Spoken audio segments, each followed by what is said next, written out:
Kiat teman-teman sekalian untuk dekat dengan Allah Subhanahu wa taala adalah kata kuncinya paksakan ibadah dan paksakan tinggalkan dosa. Harus dipaksa. Harus kita paksa jiwa kita ini. Cambuk jiwa itu, cambuk dengan ilmu dan keimanan. Mulai sekarang saya mau on time sholat di masjid, tidak mau ketinggalan. Apapun konsekuensinya, paksain.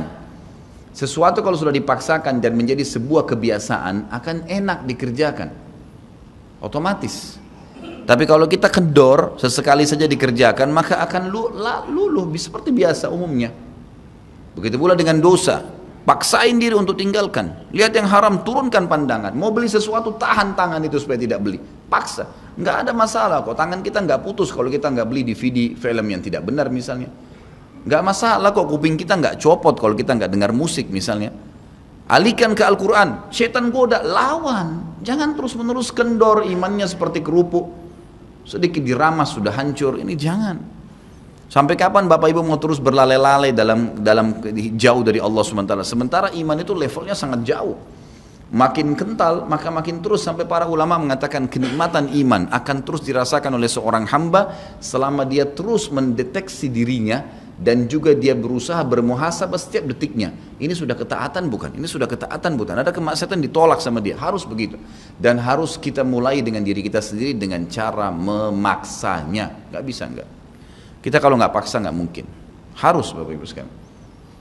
Orang lain telepon nanti kita atau lihat perubahan, kamu alimnya, ingat majelis ilmu seperti ini Bapak Ibu sekalian. Saya sering ulangi kalimat ini. Saya nggak datang jauh-jauh dari rumah saya ke sini untuk menghibur Bapak Ibu cerita dongeng atau hibur Bapak Ibu dulu sini sejam 2 jam. Ini bukan. Ini kita sedang bahas wahyu. Wahyu ini penyampaian dari Tuhan Allah pencipta langit dan bumi untuk membawa pada perubahan. Kalau Anda hadir di majelis ilmu dan Anda pulang setelahnya terasa, ya kenapa ya saya kayak merasa ada beban nih, kayak saya merasa bersalah, kadang-kadang kita menangis, itu semua peringatan dari Allah SWT. Ambil, oh ini berarti kebaikan, itu kebaikan, karena Allah mau dengan perasaan itu kita berubah. Ada perasaan untuk berbuat dosa jadi takut karena sudah hadir di pengajian, itu tanda keimanan. Termotivasi untuk mengerjakan ibadah, hadir lagi di majelis, iya. Begitu teman-teman lihat kamu alim ya sekarang, iya alhamdulillah saya sangat bersyukur sama Allah. Jangan malu ucapin itu. Alhamdulillah saya berubah, saya merasa luar biasa, saya bersyukur sama Allah karena Allah masih bisa berikan keselamatan saya sebelum saya meninggal. Mudah-mudahan kamu juga bisa rasain ya keimanan saya. Motivasi dia supaya dia mau ikut. Ini enggak. Kamu sekarang alim ya, masa pakai jilbab begitu? Kenapa kamu pelihara jenggot? Masa azan harus selalu ke masjid? Kemarin, oh iya ya, udah sini aja sholat sama saya. Kendor, sholat di rumah. Kendor, ganti lagi kembali jilbabnya jilbab gaul dan seterusnya. Ini sampai kapan kita mau tergoda nih kira-kira? Waktu terus berjalan. Ingat, setiap peluang ibadah, Bapak Ibu sekalian ingat, Allah peringatkan Anda dan saya seperti cuma ini, penyampaian. Dan kita yang mengubah diri kita. Tidak mungkin saya mengontrol Anda satu-satu di rumah Anda, atau tidak mungkin Allah Subhanahu wa ta'ala menurunkan tangan dari langit. Tetapi Allah Subhanahu wa ta'ala memberikan kepada kita penyampaian dan berikan hati nurani untuk bisa menyentuh hati nurani kita agar kita melakukan, ya, mengerjakannya. Harusnya begitu. Jangan pernah malu untuk berubah menjadi orang lebih baik. Yang malu itu kalau kita menjadi orang lebih buruk. Ingat, peluang-peluang ibadah yang Anda sudah sia-siakan, wallahi Bapak Ibu sekalian, demi Allah Anda akan sesali nanti. Di hari kiamat nyesal, ya Allah, kenapa dulu saya nggak puasa Senin itu ya? Nyesal, ya Allah, kenapa dulu saya nggak sholat tahiyat masjid ya? Saya malah duduk di depan masjid cuma ngobrol-ngobrol. Ya Allah, kenapa dulu saya nggak maksimal bacanya cuma surah pendek ya? Kenapa nggak surah panjang ya? Ini ibadah saja bisa kita sesalin, apalagi kalau dosa, malah lebih parah itu. Menyesalnya luar biasa, tapi nggak ada gunanya. Peluang-peluang ibadah yang Anda sudah sia-siakan tidak akan pernah bisa diperbaiki. Nggak bisa. Ini tadi kalau ada orang tidak ikut sholat sama kita berjamaah maghrib misalnya, kemudian mereka ikut di pengajian lalu merasa tersentuh, coba ya saya ikut dari awal ya, memang betul penyesalan bagus, tapi sudah dicatat dan tidak akan pernah berubah di buku amal. Pada hari itu, jam itu, sholat itu telat, pahalanya beda dengan orang yang awal waktu. Apa yang membuat dia telat? Ya dia sendiri, konsekuensinya. Jangan ya gitu. Makanya motivasi Nabi SAW sangat banyak untuk mengerjakan sholat di awal waktunya, motivasi untuk di saf pertama, motivasi untuk tidak ketinggalan takbiratul ihram pertama imam. Semuanya itu untuk menjaga hubungan dengan Allah Azza wa Jalla. Jadi untuk dekat dengan Allah harus memaksakan diri dalam ibadah dan harus memaksakan diri untuk meninggalkan dosa. Bagaimana tangganya untuk sampai ke sana? Ilmu, majlis ilmu. Hadir di majelis ilmu seperti ini Bapak Ibu sekalian, saya bukan mengatakan karena saya menyampaikan, siapa saja di antara teman-teman dai yang sampaikan, semoga Allah ikhlaskan niat kita semua, itu harus dihadiri, harus. Hadiri majelis ilmu akan mengubah kita. Kalau tidak, dengar, bawa Walkman, bawa headset, bisa dengar di HP kita. Sekarang bisa daripada kita nonton, orang banyak habisin pulsanya hanya nonton YouTube hal-hal yang tidak ada manfaatnya. Nonton ceramah tuh, dengarin sambil belanja, sambil macet di jalan, pasang headset di kuping, kemudian kita dengarin ceramah-ceramah itu. Tambah ilmu dengan ilmu, tidak ada kata cukup. Kata para ulama salaf, ilmu itu, ilmu syar'i yang merupakan tangga membawa kita kepada hubungan dengan Allah yang sangat baik, karena dengan keimanan akan muncul, iman akan muncul dengan ilmu itu, ya dia akan memberikan setengah hidupnya dengan cara kita membayar dia dengan seluruh hidup kita. Nggak bisa. Seminggu sekali itu nggak cukup, nggak cukup. Apalagi ada orang sebulan sekali, apalagi ada orang cuman kalau lagi ada waktu lowong, ini nggak bisa. Kita sibuk Bapak Ibu sekalian memberikan makan tubuh kita, makan makanan, minum macam-macam variasi, betul untuk fisiknya sehat, tapi ruhnya kurus, kerempeng, sakit, itu luar biasa. Tapi kalau kita balik, fisik kita yang biasa cukup kenyang sudah, tapi ruh kita berikan kesehatan yang luar biasa. Orang kalau ruhnya yang sehat Bapak Ibu sekalian, semuanya jadi kecil buat dia. Julaibib radhiyallahu anhu, sahabat Nabi itu, saking kecilnya badannya itu sampai diangkat oleh Nabi SAW dengan satu telapak tangan karena kecilnya badannya. Tapi di perang ya Uhud dia bisa membunuh 7 orang kafir. Tidak ada hubungannya dengan kecil badannya, tapi ruhnya kuat, besar. Waktu Nabi SAW balik dari perang Uhud dan terkalahkan oleh orang-orang kafir Quraisy dengan hikmah Allah Subhanahu Wa Taala, semua sahabat waktu itu mati syahid 70 orang di Uhud, sisa 630 orang bersama Nabi SAW, semuanya terluka, dan minimal luka sahabat waktu itu minimal 7 luka, sabetan pedang, hantaman tombak, sobekan, pokoknya luka semua sahabat. Sampai ada sahabat sudah nggak bisa jalan karena kakinya sobek, punggungnya sobek, dinaikin di kuda, tiba di rumah tinggal dibaringin. Lihat bagaimana para sahabat mengetahui bagaimana hubungannya dengan Allah Subhanahu Wa Taala dengan ilmu yang sudah tertanam yang Nabi SAW tanamkan dalam hati mereka, bisa mengubah segala sesuatu. Subhanallah, tiba pulang menjelang maghrib ke kota Madinah, istirahatlah para sahabat ini, mereka lagi obatin obat luka mereka. Nabi SAW dapat wahyu, menyuruh Nabi SAW dan para sahabat keluar mengejar Quraisy. Quraisy ini jumlahnya waktu itu ya 1.000 orang, maaf 3.000 orang pasukan Quraisy, yang terbunuh cuma sekian belas saja mereka. Dan mereka sudah merasa bangga dan pulang ke kota Madinah, pulang meninggalkan Madinah, karena Uhud itu dekat Madinah. Kemudian mereka bangga dengan itu. Keesokan paginya habis sholat subuh kata Nabi SAW, wahai sahabat-sahabatku, Allah Azza wa Jalla memerintahkan kita untuk mengejar Quraisy. Maka pulanglah masing-masing kalian di suku kalian, lalu motivasi siapapun yang ikut kemarin di Uhud, semua, mau sakit, mau enggak, mau luka, mau enggak, tapi ini luka semua nih. Minimal punya 7 luka ya. Kita kadang-kadang mungkin kuku kita kecabut aja sudah susah ke masjid. Ini sabetan pedang, sobek, rusak semua tubuh mereka. Dikatakan dalam riwayat sampai para sahabat ada yang tidak bisa ngomong karena sudah kesakitan yang luar biasa. Kata Nabi SAW, semua yang ikut di Uhud kemarin keluar lagi. 630 orang semua harus keluar. Bagaimana caranya? Pokoknya ngumpul keluar, perintah Allah. Coba bayangin, kita kadang-kadang habis olahraga saja capek, diajak keluar sama istri atau diajak keluar sama suami, kita sudah nggak mau keluar, capek biasa olahraga, atau mungkin penat, capek duduk di kantor mau istirahat. Ini habis perang, badannya disabet-sabet, diajak berperang lagi nih. Apa yang terjadi teman-teman sekalian? Pulanglah pimpinan-pimpinan suku sahabat ini, dimulai dengan Sa'ad bin Mu'adz radhiyallahu anhu, sahabat Nabi yang mulia, luar biasa ini. Orang ini pada saat meninggal kata Nabi SAW, goncang arsy-Nya Allah dengan meninggalnya Sa'ad.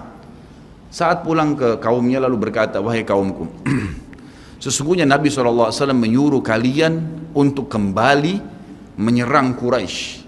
Pada saat itu mereka lagi kumpul saling ngobatin luka, dan di depan mereka yang saling ngobatin luka itu adalah Usaid bin Khudair, sahabat Nabi yang mulia. Ini sahabat Nabi yang satu dari Aus ini Kalau membaca Al-Quran, malaikat turun dari langit dengarin bacaannya. Luar biasa. Lagi ngobatin lukanya sambil dia berkata, waktu dikatakan Nabi SAW menyuruh kalian mengejar Quraisy, kata Usaid bin Khudair lagi ngobatin lukanya, sami'na wa ata'na, kami dengar dan kami patuh, ditinggalin lukanya. Lalu seluruh suku itu saling nopang satu sama yang lain mendatangi masjid Nabi SAW untuk ikut berperang lagi. Nggak ada satupun yang tinggal. Ada yang luar biasa, saya terus terang nangis waktu dengar kisah itu, luar biasa. 2 orang anak muda Ansar, saya setiap kenang kisah ini selalu nangis, nggak bisa tahan karena luar biasa. Anak 2 orang ini belasan tahun umurnya dan dua-duanya nggak bisa jalan, Bapak Ibu sekalian, nggak bisa jalan. Luar biasa. Sudah sobek kakinya, sobek punggungnya, bahkan dikatakan di bagian leher ada irisan, di bagian lehernya ada irisan, gitu kan. Kesakitan. Dua-dua ini diturunkan dari kuda, ditidurkan, adik kakak nih. Tapi saya tidak ingat, namanya tidak disebutkan dalam kisah, tapi ini kisah luar biasa. Dan kemarin kebetulan Imam Masjid Haram atau saya lagi umrah nyebutin kisah itu juga. Hampir satu masjid orang menangis mendengarkan kisahnya. Dia mengatakan, waktu sampai ke telinga adik kakak ini umurnya belasan tahun ya, di bawah 20 tahun. Kalau Nabi SAW memanggil seluruh yang hadir di Uhud untuk kembali berperang. Ini mereka nggak bisa jalan nih. Si kakak bilang sama adiknya, kita nggak bisa tinggal di sini nih. Rasulullah SAW sudah memanggil kita untuk menjawab panggilan Allah. Kata adiknya, bagaimana caranya kita merangkak? Bagaimana caranya kita ke sana? Nggak ada yang bisa nopang. Ini berdua lagi sakit. Mereka cuma tinggal sama ibunya. Lalu berkata si kakak, sekali saya seret kamu, sekali kamu seret saya. Mereka saling seret satu sama yang lain, Bapak Ibu sekalian, sampai di hadapan masjid Nabi SAW. Lihat bagaimana iman mereka kepada Allah Subhanahu Wa Taala, luar biasa. Dan ini tidak bisa kecuali kalau dipaksakan. Kalau tidak dipaksakan nggak bisa. Semoga Allah Subhanahu Wa Taala jadikan kita orang yang selalu memaksakan diri untuk ibadah. Karena kalau tidak, kita nggak paksakan, kita akan mati dalam keadaan konyol dan menyesal karena tingkatan-tingkatan di surga akan hilang. Percuma. Baik, saya bacakan pasal kedua. Adab terhadap Allah Subhanahu Wa Taala. Seorang muslim hendaknya melihat segala sesuatu yang telah diberikan Allah kepadanya dengan tiada terhingga, yakni berupa kenikmatan yang tak terhitung. Terlindungnya dia pada saat menempel di dalam rahim ibunya ketika berupa nutfah atau air mani, menentukan perjalanan hidupnya hingga hari bertemu dengan Rabbnya Allah Azza wa Jal. Hendaknya ia bersyukur kepada Allah atas nikmat itu dengan lisannya, yakni memuji dan menyanjung Allah secara semestinya. Juga bersyukur kepada Allah dengan anggota badan dengan cara menggunakannya di dalam ketaatan kepada Allah Subhanahu wa taala. Karena mengingkari nikmat, tidak mengakui kelebihan yang diberikan Allah, mengingkarinya beserta kebaikannya bukanlah termasuk adab kepada Allah. Sebagaimana Allah berfirman dalam surah An-Nahl ayat 53, A'udzubillahi minasyaitonirrajim. Wa ma bikum min ni'matin faminallah. Dan apa saja nikmat yang ada padamu maka itu dari Allah datangnya. Dalam surah An-Nahl ayat 18 Allah berfirman, A'udzubillahi minasyaitonirrajim, wa in ta'uddu ni'matallahi la tuhsuha. Dan jika kalian menghitung-hitung nikmat Allah maka kalian tidak akan mampu untuk menghitungnya. Begitu banyak nikmatnya Allah, Bapak Ibu sekalian. Kita berbuat maksiat, pelanggaran-pelanggaran, tapi Allah masih bisa memberikan kita oksigen gratis, cahaya masih bisa ditangkap oleh mata kita, telinga kita masih bisa menangkap suara sehingga mengetahui apa yang diinginkan oleh kita.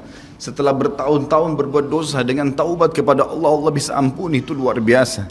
Nikmat Allah tidak bisa terhitung. Rugilah orang-orang yang tidak menyembah Allah Subhanahu wa taala. Dan kalau seandainya, kata Ibnu Taimiyah rahimahullah, orang-orang yang bermaksiat kepada Allah itu tahu bagaimana nikmatnya keimanan yang ada dalam hati kami ini, sehingga kami bisa menangis dan kami bisa merasakan dekatnya dengan Allah, bahkan merindukan surga dan selalu merasa diri jauh dari neraka, maka niscaya mereka akan membelah dada-dada kami dan mengambil keimanan itu karena mereka tidak akan pernah merasakannya.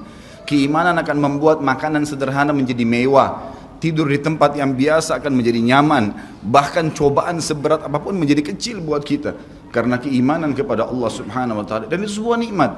Itu hanya bisa dirasakan kalau kita betul-betul memaksakan diri beribadah kepada Allah Subhanahu wa taala.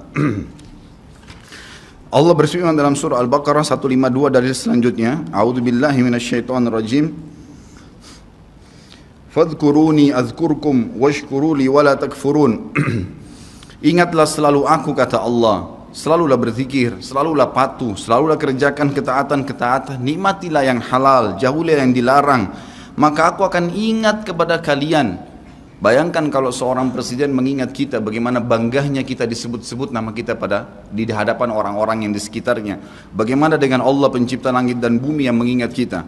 Dan bersyukurlah kepadaku dan jangan kalian mengingkari nikmat-nikmatku. Oleh karena itu, tidaklah beradab jika seseorang lari kepada sesuatu yang tidak memiliki tempat pelarian, bersandar kepada yang tidak memiliki kemampuan apapun, serta bertawakal kepada yang tidak mempunyai daya dan kekuatan. Allah Subhanahu wa taala berfirman dalam surah Hud ayat 56, A'udzu billahi minasyaitonir rajim, ma min dabbatin illa huwa akhidun binasiyatiha. Tidak ada sesuatu atau tidak ada suatu binatang pun melainkan dialah yang memegang ubun-ubunnya. Allah Subhanahu wa taala memegang semuanya. Harimau pun yang buas. Demi Allah Bapak Ibu sekalian, kalau Anda minta kepada Allah tidak akan bisa menerkam Anda. Pasti itu. Api pun tidak membakar Nabi Ibrahim alaihissalam karena memohon kepada Tuhannya api itu. Semuanya bisa berubah dengan hubungan kepada Allah Subhanahu wa taala. Ini kekuatan yang luar biasa ini. Seseorang kan sangat tenang hidup dimanapun asal dia jaga hubungannya dengan Allah Subhanahu wa taala. Dalam surah Zariyat ayat 50 Allah Subhanahu wa taala berfirman, A'udzu billahi minasyaitonir rajim, fafirru ila Allah inni lakum minhu nadhirun mubin. Bersegeralah kalian kembali kepada Allah, taatilah Allah, sesungguhnya aku sebagai pemberi peringatan yang nyata dari Allah Subhanahu wa taala kepada kalian. Nabi SAW mengingatkan orang-orang Mekah pada saat mau turun ayat ini. Beliau mengatakan, wahai orang-orang Quraisy, apakah kalau saya mengatakan bahwasanya di luar kota Mekah ini ada pasukan yang akan menyerang kalian, kalian akan percaya apa yang saya ucapkan? Kata orang-orang Quraisy, tentu saja hai Muhammad, karena kami tidak pernah dengar kamu bohong sekalipun seumur hidupmu. Maka Nabi SAW segera menunggangi keadaan tersebut, mengatakan, wahai Quraisy, ketahuilah sesungguhnya saya utusan Allah dan di belakang saya ini ada azab yang menyedihkan, jangan sampai kalian kufur. Jadi Nabi SAW sudah mengingatkan, ikutin ini, nikmatin apa yang diperintahkan, apa yang dihalalkan, jauh yang dilarang, kalian akan bahagia. Hanya itu saja perintah dari Allah Subhanahu wa taala. Nabi SAW sudah mengingatkan orang-orang Quraisy dan juga jadi pelajaran buat kita. Juga dalam firman-Nya surah Al-Maidah ayat 23, A'udzu billahi minasyaitonir rajim wa 'alallahi fatawakkalu in kuntum mu'minin. Dan hanya kepada Allah lah kalian harus bertawakal, mengembalikan semua urusan jika kalian benar-benar orang yang beriman. Sisi yang lain, seorang muslim juga harus melihat kepada kelemah lembutan Allah Subhanahu wa taala kepadanya di dalam setiap urusannya, melihat kepada kasih sayang Allah kepada dirinya dan seluruh makhluknya, lalu berkeinginan kuat untuk mendapatkan tambahan kelembutan dan kasih sayang itu, sehingga dirinya akan selalu merendahkan diri kepada Allah dengan kerendahan yang murni dan dengan doa, bertawassul kepadanya dengan perkataan yang baik dan amal soleh. Kalau kita lagi makan, syukuri alhamdulillah. Dan ingat teman-teman sekalian, saya pernah jelaskan juga, hati-hati dengan hukum syamata namanya. Syamata itu merendahkan orang lain.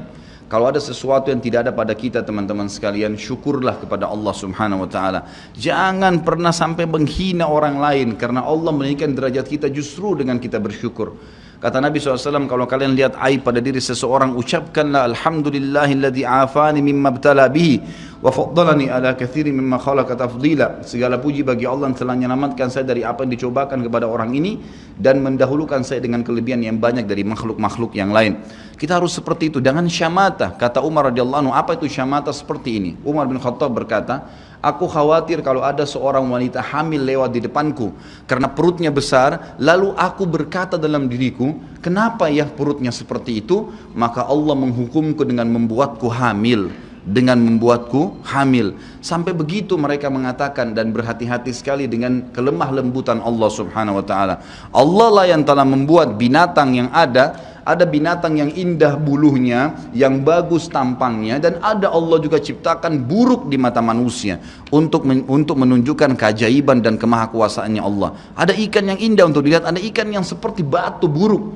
kita cuma mengatakan subhanallah yang telah menciptakan yang baik dan buruk, subhanallah yang telah menciptakan yang sehat dan sakit, subhanallah yang telah menciptakan yang putih dan hitam, subhanallah dan subhanallah. Bukan justru kita menghina teman-teman sekalian. Kalau ada sesuatu yang menimpa orang lain yang tidak ada pada kita, syukurilah nikmat Allah subhanahu wa ta'ala, dan jangan sampai kita merendahkan orang lain. Ini semua merupakan adab, kata beliau, terhadap Allah yang menguasainya. Maka bukanlah orang yang beradab orang yang berputus asa dari mencari tambahan rahmatnya yang luas, meliputi segala sesuatu, berputus asa dari kebaikan Allah yang tak terhingga, yang mencakup seluruh alam semesta ini, serta kelembutannya yang tercurah untuk segenap makhluk. Allah subhanahu wa ta'ala berfirman di dalam A'raf 156, A'udzu billahi minasyaitonir rajim, wa rahmati wasi'at kulla syai', dan rahmatku meliputi segala sesuatu. Kata ulama tafsir, hewan pun kalau yang buas kemudian dia menerkam mangsanya lalu dia meminta maaf kepada Allah, maka rahmatnya Allah akan meliputinya. Seseorang membunuh orang lain pun, sebagaimana masuk dalam sebuah hadis, Allah tertawa melihat dua orang yang saling membunuh, kemudian dua-duanya masuk surga. Lalu para sahabat bertanya, ya Rasulullah, bagaimana ceritanya dua orang itu? Kata Nabi SAW, yang satunya mukmin, yang satu kafir. Lalu kemudian si kafir membunuh si mukmin di kancah peperangan, mati syahidlah si mukmin tadi. Berjalan waktu, si kafir mendapatkan hidayah, akhirnya juga masuk Islam, dan dia berperang lalu dibunuh oleh orang kafir yang lain. Orang mukmin yang pertama terbunuh dengan orang kafir yang akhirnya masuk Islam juga terbunuh di kancah peperangan, dua-duanya masuk surga, dan Allah menyambutnya dengan rahmatnya. Allah tersenyum dan tertawa dengan dua orang ini. Jadi dengan kemahalembutannya Allah subhanahu wa ta'ala. Dalam surah Asy-Syura ayat 19 dikatakan juga, a'udzubillahi minasyaitonir rajim, Allahu latifun bi'ibadi. Allah itu maha lembut terhadap hamba-hambanya. Makanya dalam hadis yang lain dikatakan, ma nazala linu fi syai'in illa zana. Tidak ada sesuatu dikemasi dengan kelemah lembutan kecuali akan menghiasinya. Dikatakan Allah latif, Allah itu lembut, yuhibbul lutf, dia suka dengan kelemah lembutan, gitu ya. Wa ma nuzi'a min syai'in illa syana. Tidak ada sesuatu diangkat darinya kelemah lembutan kecuali akan merusaknya. Tidak ada manfaatnya mencak-mencak, marah-marah tuh. Emosi habisin waktu-waktu kecuali dalam pelanggaran agama saja. Tapi kalau bukan pelanggaran agama, maka jangan, tidak perlu semua. Dikatakan dalam hadis Bukhari, Nabi SAW kalau berhubungan dengan hak beliau urusan dunia, semuanya ditoleransi. Tapi kalau sudah berhubungan dengan hak Allah subhanahu wa ta'ala, barulah beliau tegas. Ya, ini sifat Nabi Muhammad SAW. Kita baca dua ayat lagi baru kita tutup. Sudah masuk waktu? Surah Yusuf ayat 87, A'udzu billahi minasyaitonir rajim, la tai'asu mir rauhillah. Janganlah kalian putus asa dari rahmat Allah. Sebagaimana hadis tentang orang yang membunuh 99 jiwa, kemudian dia datang kepada seseorang abid, orang ibadah tapi tidak punya ilmu. Apakah Allah masih akan ampuni saya? Dia mengatakan tidak mungkin. Kamu membunuh 99 jiwa. Lalu kemudian dia membunuh orang itu, kata Nabi SAW, digenapkan 100. Kemudian dia menemui seorang yang alim, lalu dia bertanya, apakah Allah masih ampuni saya dengan 100 orang yang sudah saya bunuh? Maka kata Nabi, kata orang tersebut, tentu saja. Allah rahmatnya telah meliputi segala satunya. Allah akan terima taubat, maka dia bertaubat. Pada saat dia bertaubat orang tersebut kepada Allah SWT, lalu dia mau pulang setelah bertaubat, lalu dia meninggal tengah jalan. Kata Nabi SAW, Allah mengutus dua malaikat, satu malaikat rahmat, satu malaikat azab. Malaikat rahmat akan membawa ruhnya yang memperlihatkan taman dari taman surga, dan malaikat azab memperlihatkan lubang dari lubang neraka.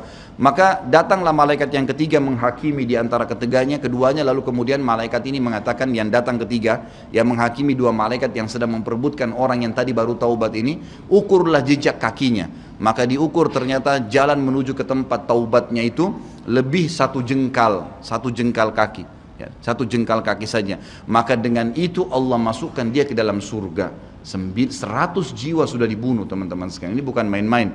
Dosa yang sangat besar, tapi rahmat Allah sangat luas. Az-Zumar ayat 53 kata Allah subhanahu wa ta'ala juga, A'udzu billahi minasyaitonir rajim, wa la taqnatu mir rahmatillah. Jangan pernah putus asa dari rahmat Allah subhanahu wa ta'ala. Paragraf terakhir yang saya bacakan, nanti insya Allah kita lanjutkan setelah sholat ba'diyah isya. Seorang muslim harus melihat bagaimana dahsyatnya siksaan Rabbnya. Allah SWT maha lembut, tapi jangan lupa Allah azabnya sangat pedih. Seorang muslim harus melihat bagaimana dahsyatnya siksaan Rabbnya, kerasnya azab dan kecepatan hisabnya. Kalau datang seketika, gitu kan? Dan tidak ada yang bisa bendung, sehingga dia bertakwa atau takut kepadanya, menjaga diri terhadapnya, serta meninggalkan segala kemaksiatan. Maka ini pun merupakan bentuk adab kepada Allah, sehingga tidaklah seseorang itu beradab menurut orang-orang yang berakal apabila ia menentang Allah dan berlaku aniaya atau zalim. Padahal ia seorang hamba yang lemah, namun justru menentang Rabb yang maha perkasa lagi maha kuasa, maha kuat lagi maha perkasa. Dan Allah berfirman dalam surah Ar-Ra'd ayat 11, A'udzu billahi minasyaitonir rajim, wa idza aradallahu biqaumin su'an fala maraddalah wa ma lahum min dunihi min wal. Dan apabila Allah menghendaki keburukan terhadap satu kaum, maka tidak akan pernah ada yang bisa menolaknya, dan sekali-kali tidak ada pelindung bagi mereka selain Dia. Kalau Allah sudah mau hancurkan, maka tidak akan pernah ada yang bisa membendung. Juga dikatakan dalam surah Al-Buruj ayat 12, A'udzu billahi minasyaitonir rajim, inna batsya rabbika lasyadid. Sesungguhnya azab Rabbmu benar-benar keras. Jadi teman-teman, jangan tantang Allah. Kalau anda buat dosa, lindungi, tutupilah dan bertaubat kepada Allah. Jangan tantang, nggak mungkin lah, masa Allah haramin, ya sudah diolok-olok orang yang berbuat ketaatan, ini berbahaya. Karena kalau datang azabnya Allah, Bapak Ibu sekalian, menyakitkan sekali, sangat luar biasa. Saya sarankan juga anda bisa ya melihat di YouTube azab-azab Allah, itu akan banyak cuplikan yang orang-orang memang kena kutukan dari Allah Subhanahu wa taala. Bisa mudah-mudahan menambah iman kita. Ayat yang terakhir adalah surah Al-Imran ayat 4 yang bunyinya, A'udzu billahi minasyaitonir rajim, wallahu azizun dzuntiqam. Allah itu maha perkasa, maha mulia, dan Allah mempunyai balasan siksaan yang sangat keras. Ingat, Allah memang maha pengampun, tapi Allah juga dari sisi lain azabnya sangat keras. Maka harus hati-hati Bapak Ibu sekalian dalam menjaga hubungan dengan Allah Subhanahu wa taala. Nanti kita lanjutkan lagi dengan yang tersisa setelah salat ba'diyah insyaallah. Subhanakallahumma wa bihamdika asyhadu an la ilaha